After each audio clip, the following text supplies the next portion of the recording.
শাশুড়িরা বউকে কথায় কথায় খোঁট মারন, তোর বাপের কি আছে, আমার ছেলের কাছে বিয়ে না বলে এরকম ছেলে পাইতি না।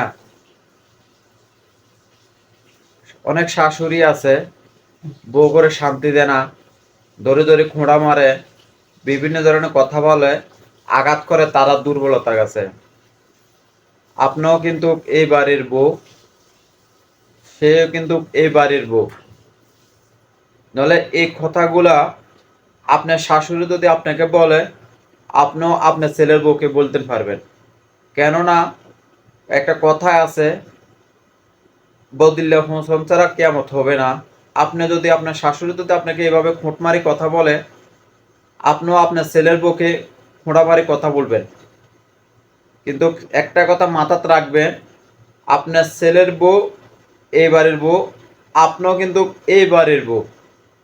নাহলে দুনো বউয়ে দুজনের সাথে বাপের বাড়ি লই কথা বললে আপনি চিন্তা করবেন, আমার বাপের বাড়ি তো কি অবস্থা আসলো, নলে বা আমার বাপের বাড়ির নিয়ে কি বলছে আমার শাশুড়ি।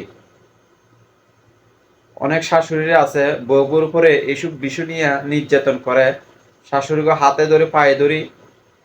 আপনারা বউগুর সাথে খারাপ আচরণ দিয়ে কথা বলবেন না।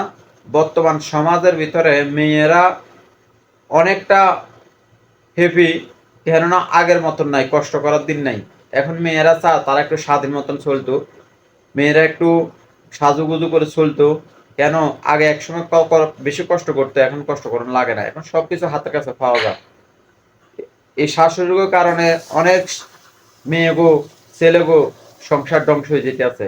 কেননা ভুলভাল পরামর্শ দেয়, ভুলভাল কথা বলে, নির্যাতন করে, অত্যাচার করে।